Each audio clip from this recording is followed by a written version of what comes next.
عبداللہ ابن عمر رضی اللہ تعالیٰ عنہ بیمار ہو گئے، شدید علیل تھے، طبیعت مبارک میں کمزوری آ گئی، کچھ کھانے کو دل نہیں کرتا تھا، گھر والے بار بار کہتے کچھ کھا لیجئے کچھ کھا لیجئے، نہیں کھاتے تھے۔ بالآخر حضرت نافع آپ کے غلام تھے، ان سے کہنے لگے کہیں سے مچھلی مل جائے نا تھوڑی سی تو میں کھاؤں گا، تو کہتے ہیں میں سارے مدینے میں ڈھونڈتا رہا، مچھلی نہ ملی، اگلے دن بھی ڈھونڈی تو نہ ملی، تیسرے دن بھی ڈھونڈی تو نہ ملی، تو فرمانے لگے یار بس چھوٹی سی خواہش ہے، کوئی فرض نہیں ملتی تو رہنے دے۔ کہتے ہیں چوتھے دن مچھلی مل گئی، میں 1.5 دینار کی مچھلی لا کے حضرت عبداللہ ابن عمر رضی اللہ تعالیٰ عنہ کے سامنے جو مچھلی رکھی تو آپ نے لقمہ روٹی کا توڑا تھا، مچھلی کو لگانے لگے کہ دروازے پہ فقیر نے آ کے آواز دی کچھ کھانے کو دو، تو حضرت عبداللہ ابن عمر نے روک لیا اور ہنسے۔ کئی دفعہ ہم بھی دیتے ہیں پر ہمارا چہرہ دیکھنے والا ہوتا ہے، اتنے ہم غصے میں ہوتے ہیں دے دیتے ہیں، لیکن جو کھلوٹیں ہوتی ہیں نا چہرے والی وہ گنی نہیں جاتی۔ ہنسے پر میں دیکھو میرا اللہ کتنا کریم ہے، وہ مجھے بچانا چاہتا ہے، اٹھا بار دیا جا کے۔ تو خادم اب حکم کا پابند تھا، وہ لیت اللہ تو کر نہیں سکتا تھا، وہ گیا اور جا کے دے آیا۔ فقیر جب سارے محلے سے آٹا اکٹھا کر لیتے ہیں تو پھر ایک جگہ جا کے بیچتے بھی ہیں۔ دے آیا، وہ 2 گلیاں آگے گزرا تو میں پیچھے دوڑا گیا، میں نے کہا سچ بتا کھانی ہے کہ بیچنی ہے؟ وہ کہنے لگا جو بھی سبب لگ جائے کر جاؤں گا، آپ نے دے جو دی ہے۔ تو کہتا ہے میں نے اسے کہا کہ یہ 1.5 دینار کی میں نے خریدی تھی، اگر تو 2 دینار کی مجھے بیچ دے تو آج کل مچھلی مدینے میں مل نہیں رہی، تو میں اپنے آقا کو دے دوں گا، وہ یہی کھائیں گے، بیمار ہیں۔ تو کہنے لگا جی بسم اللہ، مجھے کیا اعتراض ہے، 2 دینار مل رہے ہیں، 1.5 کی مچھلی، اور 1.5 کی بھی کسی نے نہیں خریدنی تھی، اب تو پک گئی۔ فرماتے میں نے 2 دینار اس کو تھمائے، وہ مچھلی اس سے خریدی اور خرید کر کے میں لا کے حضرت عبداللہ ابن عمر کے سامنے دوبارہ رکھی، تو فرمایا یہ کیسے آ گئی؟ میں نے کہا حضور 1.5 کی خریدی تھی اور پھر فقیر کو دے دی، اب اسی سے میں 2 دینار کی خرید کے لایا ہوں، آپ قبول فرمائیں۔ تو فرمانے لگے تم نے اچھا نہیں کیا، اب اس طرح کرو 2 دینار بھی اسے دے اور مچھلی بھی واپس دے آؤ۔ عرض کی حضور کیوں؟ فرمایا تم نے قرآن نہیں پڑھا؟ حضور پڑھا ہے، فرمایا رب فرماتا ہے لن تنالوا البر حتی تنفقوا مما تحبون، تم بھلائی کو اس وقت پہنچو گے جب اپنی پیاری چیز راہ خدا میں خرچ کرو گے۔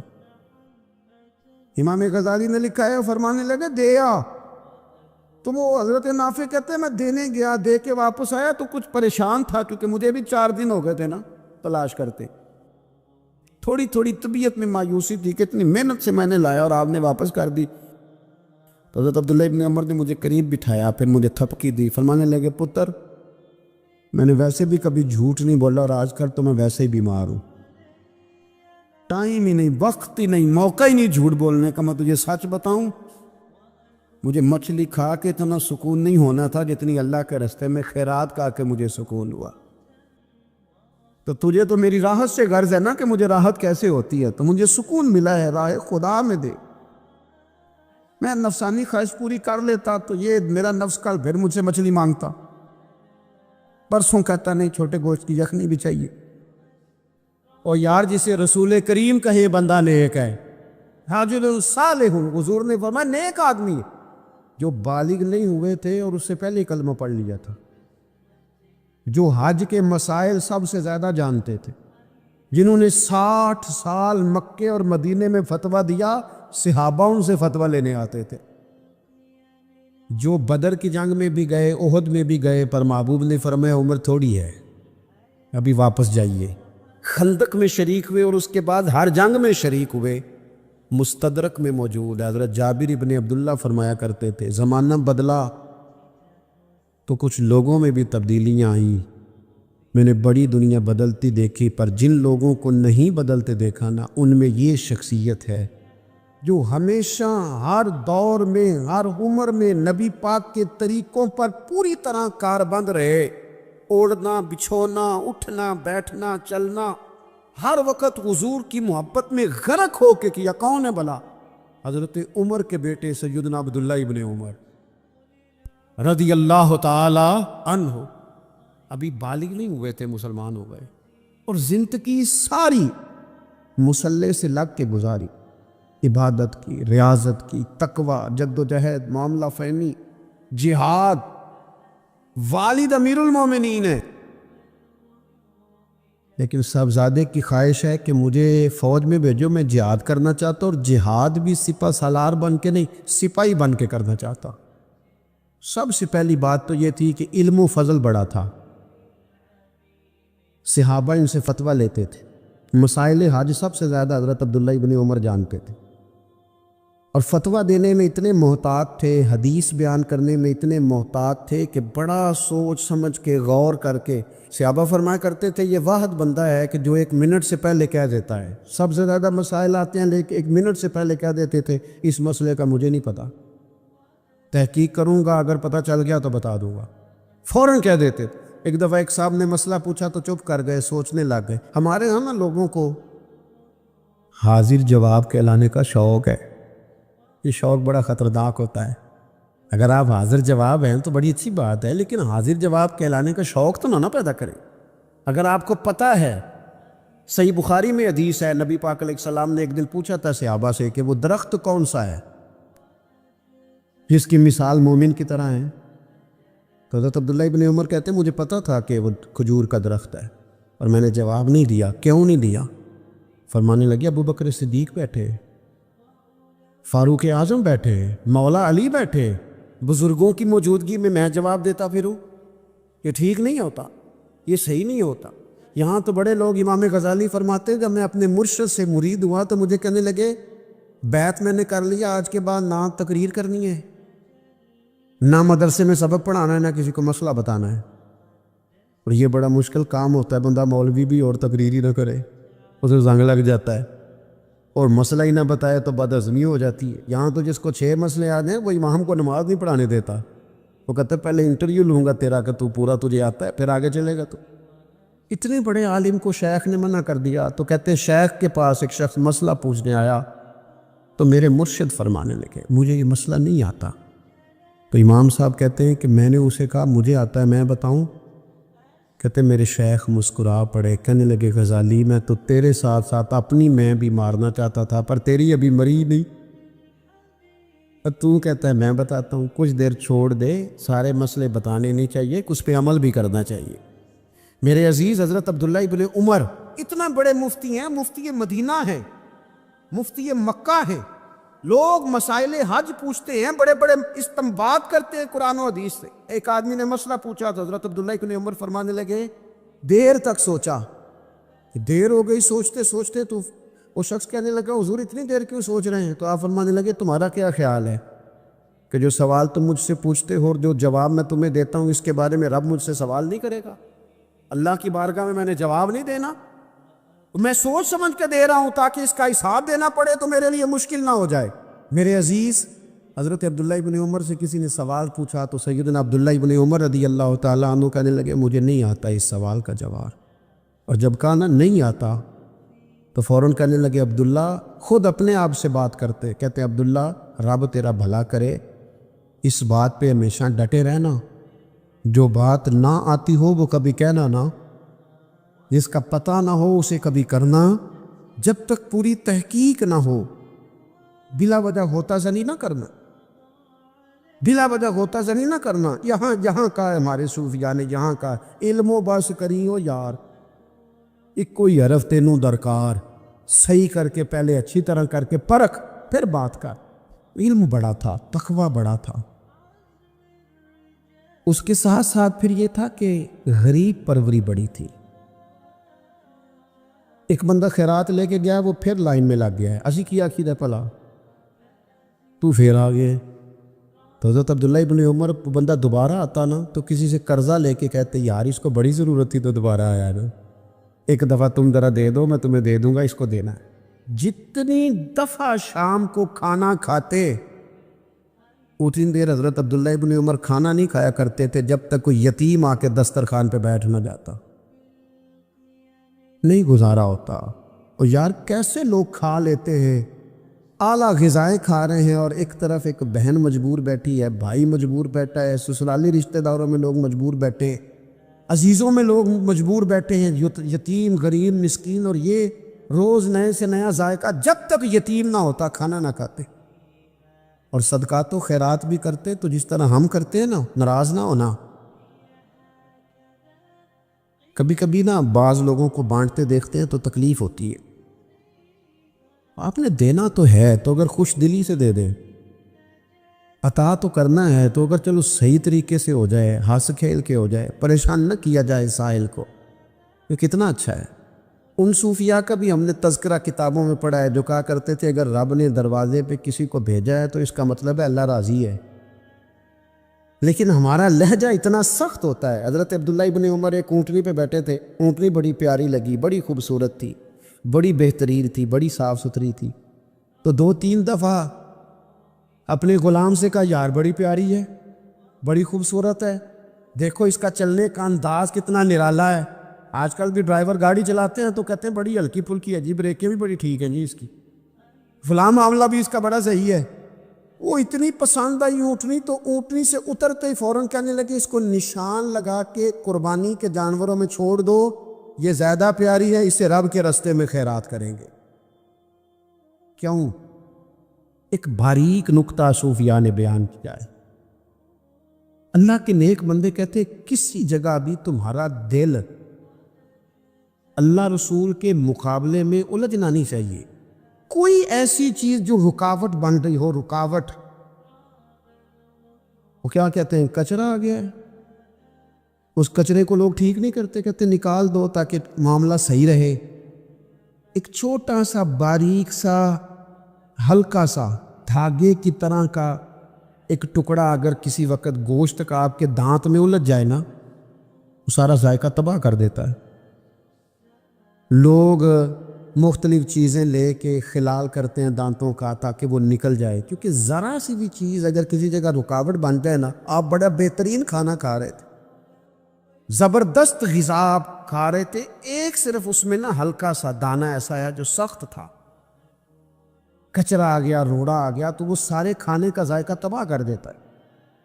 بعض لوگ ایسے ہوتے ہیں کہ ایک بال نکلا ہے نا کبھی کھانے میں سے تو کھانا چھوڑ دیتے ہیں، کہتے ہیں یار یہ سارا ذائقہ خراب ہو گیا۔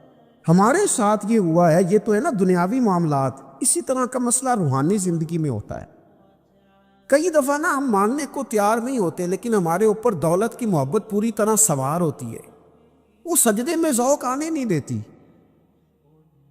شہرت کی محبت پوری طرح سوار ہوتی ہے، وہ درود و سلام کا، ذکر کا، عبادت کا ذائقہ لگنے نہیں دیتی۔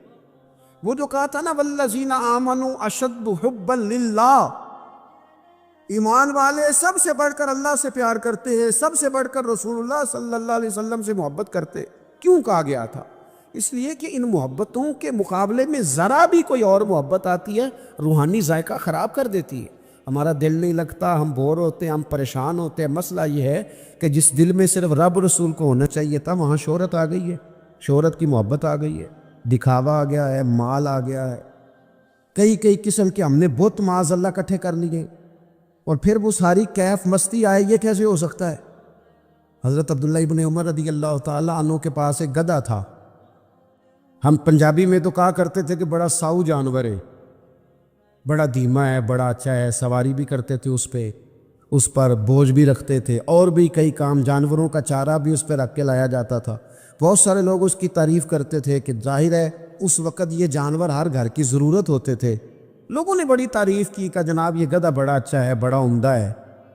اب بعض چیزیں ایسی ہوتی ہیں جن سے دل لگ جاتا ہے۔ کچھ نوجوانوں نے گھروں میں بلی رکھی ہوتی ہے، گھوڑا رکھا ہوتا ہے، جانور رکھے ہوتے ہیں، ان کی پوری توجہ انہماک ہم دیکھتے تھے دیہاتوں میں کہ بزرگ اگر کہیں چلے جاتے تھے سفر پہ تو وہاں سے بھی پیغام بھیجتے تھے کہ گائے کو چارہ ڈالا کہ نہیں، بھینس کو نکالا کہ نہیں، تم نے باڑے سے دور چاؤں کا خیال کیا کہ نہیں، وہ چیز ذہن میں آ جاتی تھی۔ حضرت عبداللہ ابن عمر رضی اللہ تعالیٰ عنہ وہ گدھا کیونکہ بڑا پیارا تھا، بڑا اچھا جانور تھا اور بڑے کام کرتا تھا، بہت سارے معاملات گھر کے اور کھیتی باڑی کے اس کے ذمے تھے، تو گھر والے بھی کہتے کہ اس جانور کی وجہ سے بڑی خیر ہے، بڑے کام ہو جاتے ہیں، آپ کا بھی خیال تھا۔ حضرت عبداللہ ابن عمر ایک دن گھوڑے سے نیچے اترے یا اس گدھے سے نیچے اترے تو خادم کو بلا کے کہنے لگے اسے لے جاؤ اور بیچ کے پیسے اللہ کے رستے میں خیرات کر دو۔ اب وہ خادم کا بھی اس سے دل لگ گیا تھا، جانور گھر میں ہوتا ہے دلچسپی ہو جاتی، کہنے لگا حضور وہ سارا محلہ تو اس کی تعریف کرتا ہے، سارے خاندان والے تو اس جانور سے دلچسپی رکھتے ہیں اور آپ بیچ رہے ہیں۔ آپ فرمانے لگے جس طرح سب کا دل اس کی طرف ہے نا کہ اچھا جانور ہے، میرا بھی ہو گیا ہے، لیکن میں اپنے دل کو سوائے رب اور رسول کے کسی اور طرف ہوتا دیکھ نہیں سکتا۔ اعظم بلا سے اپنی وہ ہستی ہی کیوں نہ ہو، اعظم بلا سے اپنی وہ ہستی ہی کیوں نہ ہو، جو چیز اس کی راہ میں حائل ہو پھونک دو، جلا دو ایسی ساری چیزیں جو ان کے راستے میں آتی ہیں۔ فرمایا اس کی طرف توجہ ہونے لگی ہے، لہٰذا میں اسے اب رکھ سکتا۔ مزاج تھا، طبیعت تھی، طریقہ اس طرح کا تھا کہ وہ پھر ایک اور بات بڑی خوب تھی۔ حضرت عبداللہ ابن عمر ان لوگوں کی پذیرائی بڑی کرتے تھے جو خیر کا کام کرتے تھے۔ دینی کام کوئی بندہ بھی کرے، اس کی پذیرائی ہو، اس کی تعریف ہو، خیر کے جملے ہو، تاکہ دینداری پھیلے۔ حضرت عبداللہ ابن عمر رضی اللہ تعالیٰ عنہ کو نا غلام آزاد کرانے کا بڑا شوق تھا۔ لیکن ایک بندہ کسی نے خرید لیا ہے، وہ اس کا پابند ہے، بڑی تکلیف میں ہوتے تھے لوگ۔ غلام 1000 سے زیادہ غلام آپ نے آزاد کرائے، تو آپ جب غلام خریدتے تھے نا تو نظر کرتے تھے جو غلام ذرا زیادہ نمازیں پڑھتا اسے آزاد کر دیتے۔ تو غلاموں نے اس طرح کیا، انہیں پتہ چل گیا، انہوں نے بھی نا لمبی لمبی نمازیں شروع کر دی۔ تو حضرت عبداللہ ابن عمر کو پتہ چلتا، آزاد کر دیتے۔ ایک دن آپ کے بیٹے کہنے لگے حضور یہ آپ کو دھوکہ دیتے، لمبی لمبی نمازیں پڑھتے ہیں، آپ آزاد کر دیتے ہیں، بعد میں پتہ نہیں 5 بھی پوری پڑھتے ہیں کہ نہیں پڑھتے۔ تو حضرت عبداللہ ابن عمر کہنے لگے پتر تیرا کیا خیال ہے، مجھے نہیں پتہ۔ کہا حضور پتہ ہے۔ فرمانے لگے یہ مجھے رب کے نام پر دھوکہ دینا چاہتے ہیں، جو رب کے نام پہ دھوکہ دے روز دے، میں روز دھوکہ کھانے کو تیار ہوں۔ عرش کا رب فرماتا ہے کیوں تو بھٹکتا پھرتا ہے، کیوں دائیں بائیں جاتا ہے، چپ کر کے مسجد آ جا اور لوگوں سے بچ کے تنہائی میں میرا ذکر کر۔ اللہ ملے گا کیا؟ فرمایا اعلیٰ بذکر اللہ تطمئن القلوب، میں تیرے بے چین دل کو چین عطا کر دوں گا۔ وہ تیرا تڑپتا اور پھڑکتا ہوا مزاج، اسے میں سکون کی دولت دوں گا۔ یہ تجھے کہیں اور نہیں ملے گا، یہ میری یاد میں ملے گا۔ یہ چین قرار سکون تجھے یہیں میسر آئے گا۔ اطمینان قلبی زندگی کا حسن ہے بھائی، دولت سکون اصل ہے۔ بڑے ٹھنڈے کمرے میں کچھ لوگوں کو نیند نہیں آتی، اور داتا صاحب رحمۃ اللہ علیہ آپ جائیں تو دونوں سڑکوں کے بیچ جو فٹ پاتھ ہے نا اس پہ بھی کچھ لوگ سوئے ہوتے ہیں، ادھر سے بھی گاڑیاں گزرتی ہیں، ادھر سے بھی گاڑیاں گزرتی ہیں، لیکن بس نیند ہے نا، اللہ کا فضل ہے، اس نے دے دی ہے، آنے والوں کو آ گئی ہے۔ اطمینان قلبی، میرا معاشرہ بے سکون ہے، بے قرار ہے۔ مجھے کچھ لوگ کہتے ہیں جی میں آج کل بڑا بور ہو رہا ہوں، تو میں کہتا ہوں یار ہمیں تو ٹائم ہی نہیں ملا آج تک بور ہونے کا، نہیں وقت ہی نہیں اتنا میسر آیا، کون سا ٹائم نکالے جس میں بندہ بور ہو۔ وہ تو ہے کہ انسان کچھ فارغ ہو، کہیں اس کے پاس گنجائش ہو تو بور بھی ہو لے۔ کیسے بور ہو لیتے ہو؟ یہ کیا ہوتا ہے بور ہونا؟ زندگی میں اتنا وقت ہی کہاں ہے کہ انسان بور ہوتا پھرے اور یہ تصور بناتا پھرے کہ میں بڑی آزمائش میں ہوں، تو میں بڑے بور ہو رہا ہوں، تو میں بڑی تکلیف میں ہوں۔ تو وقت بہت زیادہ ہے ہمارے پاس، لا یعنی کاموں میں ضائع بڑا ہوتا ہے، تو ہم بور ہوتے ہیں، پریشان ہوتے ہیں۔ اللہ فرماتے ہیں یہ جو میری یاد ہے نا، لیکن اس کا بھی ایک طریقہ ہے یاد کا، اس طریقے سے اگر میرے رسول کریم علیہ السلام نے فرمایا اللہ کا ذکر اس طرح کرنا کہ دیکھنے والا تمہیں دیوانہ سمجھے، لوگ سمجھیں کہ کوئی مجنون ہے، کوئی جنونی ہے، کوئی پاگل ہے۔ یہاں اللہ تعالیٰ معاف کرے، آپ ذکر کی مجلس چھیڑیں، آپ نعت شریف کی مجلس چھیڑیں تو بہت سارے لوگ پروفیسر بن جاتے ہیں، وہ ساری نہیں ہلاتے، ان کی زبان ہی حرکت میں نہیں آتی۔ حالانکہ رب کریم کا ذکر اس طرح کرو کہ دیکھنے والا تمہیں دیوانہ سمجھے، کہیں اور کھونے کی ضرورت ہی نہیں۔ میرے حبیب گویا ہمیں فرماتے ہیں تو رب کے ذکر میں اس طرح کھو جا کہ تجھے دنیا کا خیال ہی نہ رہے، تجھے پھر دنیا کی ہوش نہ رہے۔ لیکن اگر نماز میں بھی خیال غیر آئے، ذکر میں بھی توجہ کہیں اور ہو، زندگی میں وہ عجیب لمحہ تھا، وہ میرے ساتھ تھا اور میں تنہا تھا۔ اگر ماحول یہ ہو کہ آپ کہیں جسم کے ساتھ تو موجود ہوں، روح موجود نہ ہو، تو پھر لذت ذکر بھی میسر نہیں آتی، پھر کیف نہیں حاصل ہوتا۔ یاد رکھیں کہ اس طرح کھو کے رب کی یاد کہاں سے کیف آئے؟ الجھ ہی پڑا گئے ہیں۔ وہ مستی، وہ سرور، وہ کیف جو اللہ کے ذکر میں ہوتا تھا، جو کبھی مرشد کامل کے سامنے بیٹھ کر لوگ اللہ اللہ کرتے تھے تو لگتا یہ تھا کہ یہ یہاں ہے ہی نہیں، یہ تو کہیں اور چلے گئے ہیں، یہاں موجود ہی نہیں۔ لیکن اب وہ موج نہیں، وہ شوق نہیں، وہ درد نہیں، وہ ذہن نہیں۔ اقبال تڑپ کے کہا کرتے تھے، خرد کی گتھیاں سلجھا چکا ہوں، یا رب مجھے صاحب جنوں کر دے۔ اللہ مہربانی فرما، وہ کیفیت دے، وہ سرور دے۔ زندگی میں اگر اطمینان چاہتے ہو تو کبھی کبھی سب کچھ بھول کے نا تو مست ہو جایا کرو، رب کی یاد ہو۔ کبھی کبھی چھوڑ دیں دنیا، چھوڑے یار موبائل، کسی وقت کرے اس کو بان چھوڑے اس بات کا خیال کہ فلانے نے سلوٹ کی ہے کہ نہیں کی، چھوڑے۔ حضرت باجزید بستامی رحمت اللہ تعالیٰ علیہ فرماتے میں نے اعتکاف کبھی اپنی مسجد میں نہیں کیا، یہ کہ سارے ہی ہاتھ چومنے والے، سارے ہی پیار کرنے والے۔ فرماتے میں جب اعتکاف کرتا تھا تو میں بستام سے دور نکل جاتا تھا جہاں کوئی مجھے جاننے والا نہ ہو۔ اٹھ بلیا چلو تھے وسیے جتھے وس دے نہیں سارے یننے، نہ کوئی ساڈی ذات پچھانے تے نہ کوئی سانو مننے، چلو ادھر چلے۔ اٹھ بلیا چلو تھے وسیے جتھے وس دے نہیں سارے ہی ان، نہ کوئی ساڈی ذات پچھانے تے نہ کوئی سانو۔ اتنا شوق ہے سلوٹ کرانے کا، اتنا شوق ہے تعارف کرانے کا، اتنا شوق ہے اپنا بتانے کا، تو یہ چیز غلبہ کر جاتی ہے، پھر نام رہ جاتا ہے، روح نہیں رہتی، پھر وجود رہ جاتا ہے، پھر باطن کی کیفیت نہیں رہتی۔ خدا را اپنے آپ کو بے چین نہ کرو، بے قرار نہ کرو، بے سکون نہ کرو، رب کی یاد میں آ جاؤ، درود و سلام میں آ جاؤ، نعت کے حسن میں آؤ، تلاوت کی دنیا میں آؤ، سجدوں کے نور میں آؤ۔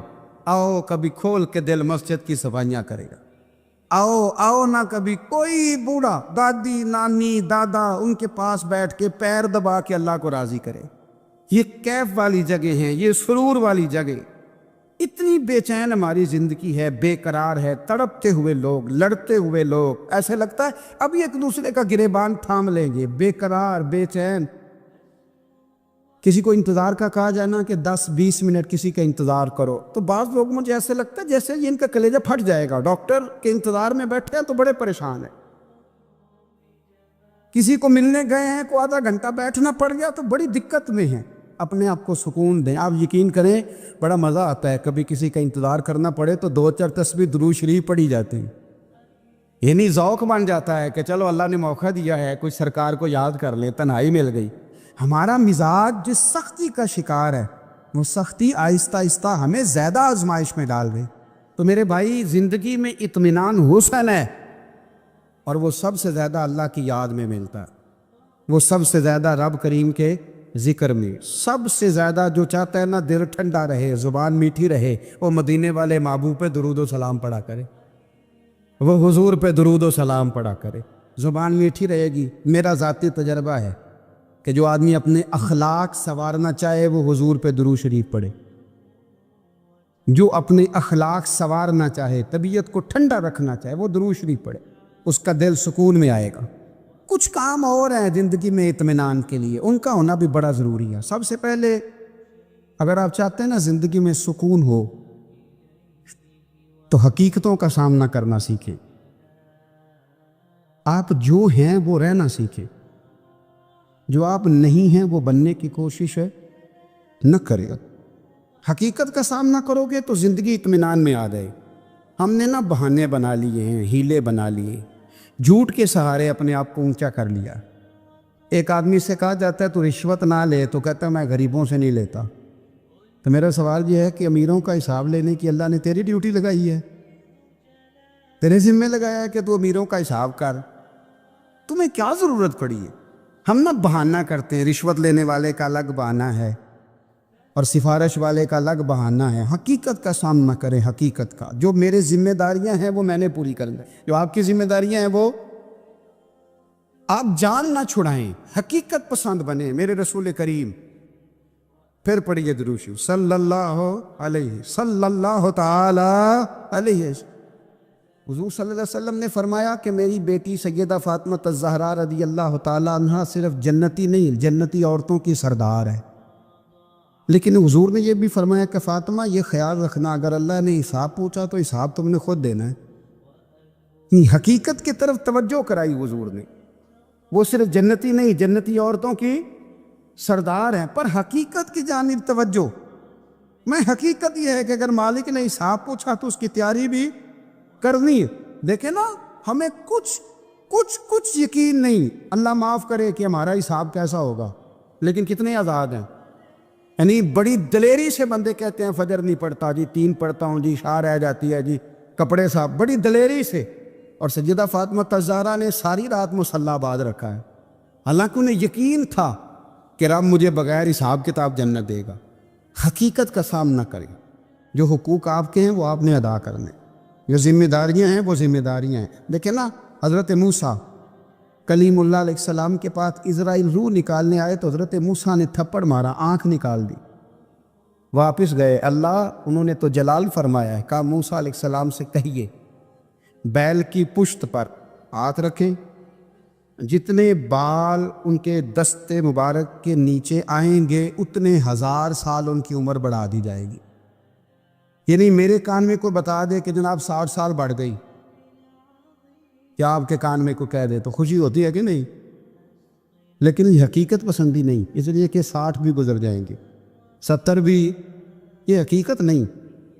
حضرت موسیٰ کلیم، چلے میں مثال دیتا ہوں، سمجھ لے 10 بال، حالانکہ بہت زیادہ آتے ہوں گے، 10 بال اگر حضرت موسیٰ کے ہاتھ کے نیچے آئے تو 10,000 سال تو عمر بڑھ گئی نا. 10 یعنی 10 سال نہیں، 10 نہیں، 10 بہت زیادہ تھی نا. تو حضرت موسیٰ کلیم اللہ علیہ السلام سے آ کے عرض کیا گیا حضور بیل کی پشت پر ہاتھ رکھیں، جتنے آپ کے ہاتھ کے نیچے بال آئیں گے اتنے 1000 سال عمر بڑھ جائے گی. تو حضرت موسیٰ نے حقیقت پسندی والی بات کی. فرمایا پھر کیا ہوگا؟ 10,000 سال کے بعد پھر کیا ہوگا؟ کہ حضور جانا تو پھر بھی ہے. فرمایا پھر ابھی چلتے. اگر جانا ہے نا، جانا ہے تو پھر، اگر جانا ہے تو پھر ابھی. اور سجنوں، اگر نماز پڑھنی ہے تو ابھی کیوں نہیں؟ اگر داڑھی رکھنی ہے تو پھر رمضان کا انتظار کیوں کریں؟ ابھی کیوں نہیں؟ اگر سچ بولنا ہے تو پھر، اگر رزق حلال کھانا ہے تو پھر انتظار کا ہے کا. حقیقت ہوتی ہے، بہانہ ہوتا ہے. حقیقت چھپ نہیں سکتی بناوٹ کے اصولوں سے، کیونکہ خوشبو آ نہیں سکتی کبھی کاغذ کے پھولوں سے. یہ بات یاد رکھیں. اگر جانا ہے تو حضرت کلیم فرمانے لگے پھر 10,000 سال کے بعد بھی جانا ہے. تو آج بھی ہمیں بے قراری زندگی میں اس لیے کہ ہم حقیقت پسند نہیں، ہم بہانوں میں، ہم ہواؤں میں جیتے ہیں، ہواؤں میں، خیالات میں زندگی گزارتے. بڑا ٹائم پڑا ہے. مثلاً کتنا میرے رسول کریم صلی اللہ تعالیٰ علیہ وآلہ وسلم نے ایک دن صحابہ سے فرمایا تمہیں حیا نہیں آتی؟ حضور کیا ہوا؟ فرمایا وہ والے مکان بناتے ہو جن میں تم رہ نہیں سکتے،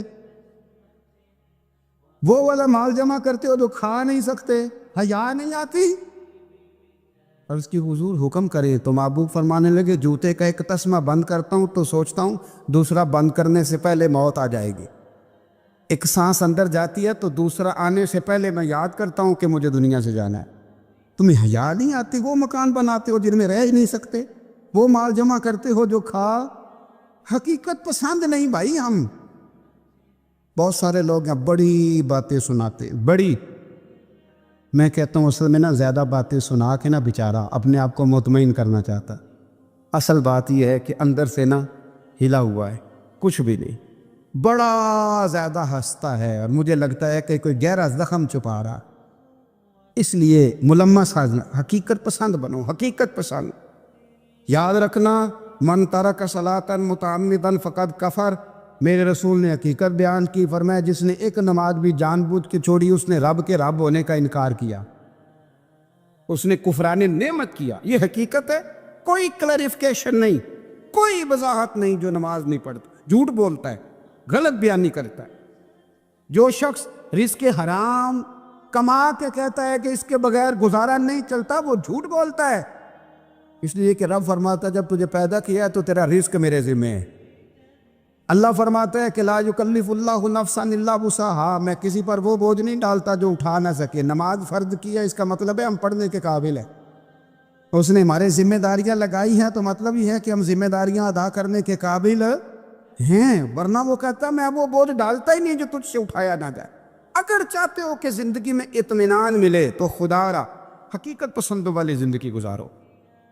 یہ فضاؤں میں زندہ رہنا، ہواؤں میں، اللہ بڑا معاف کرنے والا ہے، اللہ بڑا کریم ہے، معاف کر دے گا، تو بھئی یہ بات صحابہ کو بھی پتہ تھی، یہ اہل بیت کو بھی خبر تھی، تو وہ تو ایک ایک بات کا لحاظ کرتے تھے۔ یہ غوث اعظم کو بھی پتہ تھی، یہ ان کے والد کو بھی پتہ تھی، جنہوں نے کسی کا ایک سیب کھا لیا تھا تو 12 سال اس کے گھر میں نوکری کرتے رہے، انہیں نہیں پتہ تھا اللہ بڑا کریم ہے، معاف کر دے گا، ایک سیب ہی ہے نا۔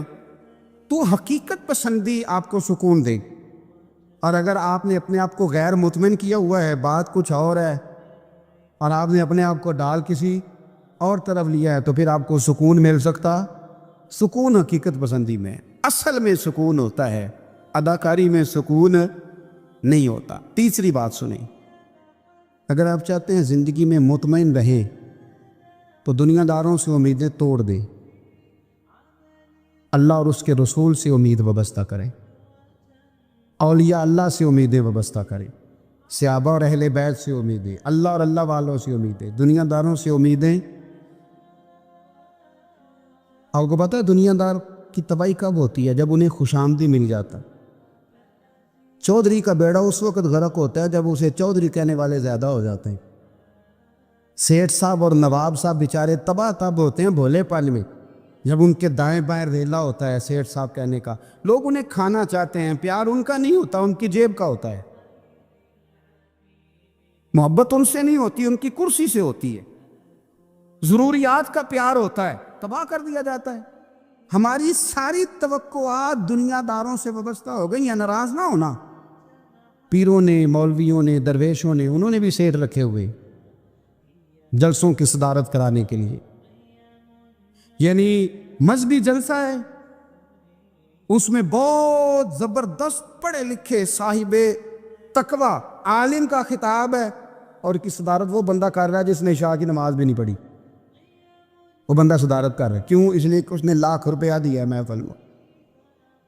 خدا را دنیا داروں سے امیدیں چھوڑ دے، ورنہ آپ کمزور پڑ گئے، آپ کی امیدیں ٹوٹیں گی۔ کتنا کمزور ہے وہ شخص جو 2-4 ہزار کے لیے کسی بندے کی چاپلوسی کرتا ہے، اس کے پیچھے بھاگتا ہے، خوش آمدیں کرتا ہے، تھوڑے سے نوٹوں کے لیے، دکھ سکھ میں کام آئے گا اس کام کے لیے۔ میرے رسول کریم علیہ السلام نے فرمایا جس نے بندوں کو راضی کرتے کرتے رب کو ناراض کر دیا، اس کی دنیا بھی گئی اور آخرت بھی گئی، اور فرمایا جس نے بندوں کی پرواہ نہیں کی، اللہ کو راضی کیا، فرمایا اگر رب راضی ہو گیا تو لوگوں کے دلوں میں بھی محبت پیدا فرما دے گا۔